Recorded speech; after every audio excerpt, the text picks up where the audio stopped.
Basketball fans have a rare obsession with ranking. Whether it's ranking who's better between players or teams, fans will unnecessarily decide who is better. I'm no exception to this rule, and in this video, I'm going to rank the 10 best regular season offenses in NBA history. Now, this is a little bit more difficult than it might appear on surface, because using offensive rating alone won't do it. The 7 best offensive ratings are from last season, but as a whole, everyone's offensive rating was record high last year. That is why I will be using the Z-score for my ranking. A Z-score measures a specific value's relationship to the average of the rest of that group's value. So instead of looking at the actual number, a Z-score measures how much better they are than the rest of the league. To calculate a Z-score, you take your value, subtract it by the average, and divide it by the standard deviation. For example, if the rating was 108, the league average was 100, and the standard deviation was 2, the Z-score would be 4. At number 10, I have the 1997-98 Utah Jazz. This team was old. Just for context of how old they are almost as old as the current Lakers team. With Malone, Stockton both 34, they ran a slow, rugged offense, relying on offensive rebounding and Karl Malone post-ups.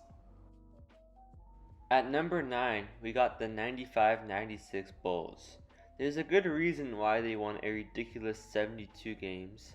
The team would run a triangle offense, where you would have, surprisingly, triangles, where one player is on the block, one in the corner, and the top on the wing.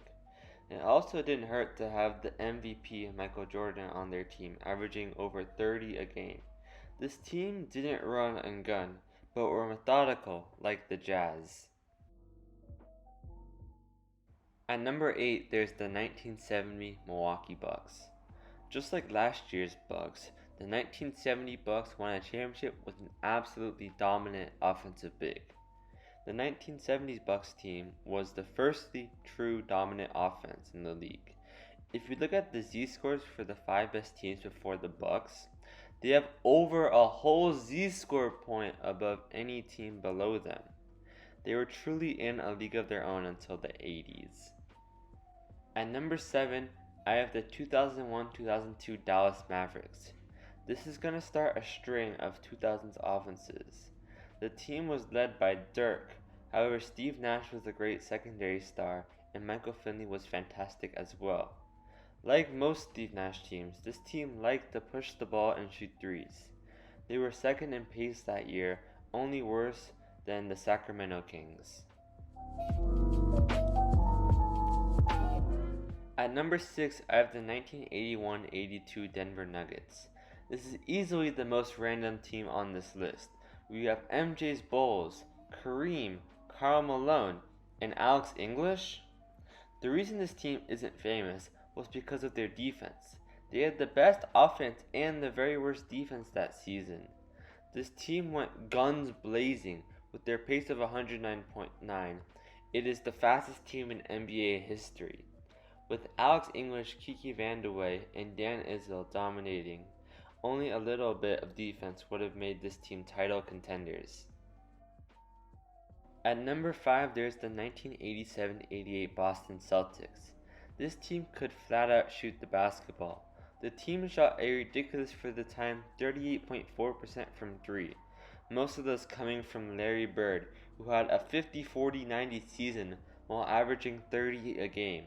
He was robbed of an MVP that year. Alongside Kevin McHale, this team couldn't be stopped until they ran into the Pistons. At number 4, I have the 2002-2003 Dallas Mavs. We saw the 2001 Mavs at 7, now the 2002 Mavs are at 4. The teams are very similar in quality, however, defenses were overall way better in 2002 than 2001. The quality of Dirk and Steve Nash also went up, as well as their main role players Van Exel and Raef LaFrentz. Just looking at the offensive rating in a vacuum wouldn't be enough. Being against all-time defenses makes this way more impressive. At number 3, we have the 2015-16 Golden State Warriors. This team is one of the best in NBA history, having the best offense, top 5 defense, and record 73 wins, including starting 24-0, 54 straight home wins, 21-2 against the NBA's top 10 teams, Steph winning unanimous MVP. The list goes on. This was even before they had KD, which made all of this so much more impressive. They were another fast-paced team who shared the ball and had two of the best three-point shooters in NBA history.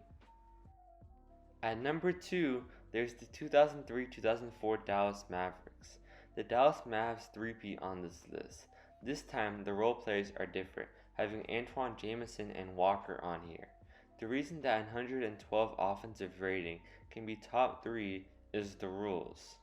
Hand checking was banned the next year, and defensive 3 seconds started to get called. So 2003 was the last year that relatively average offenses were so dominant.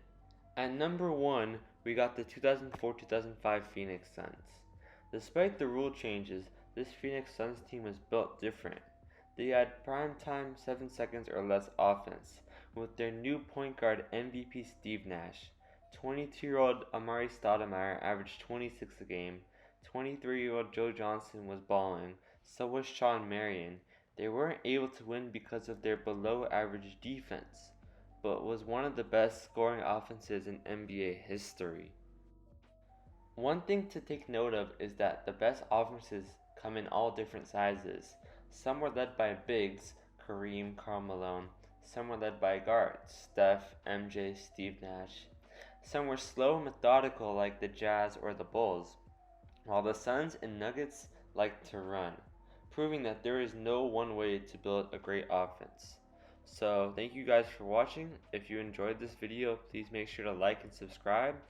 If this video hits 10 likes, I will make the top 10 defensives of all time, and I hope you had a fantastic day.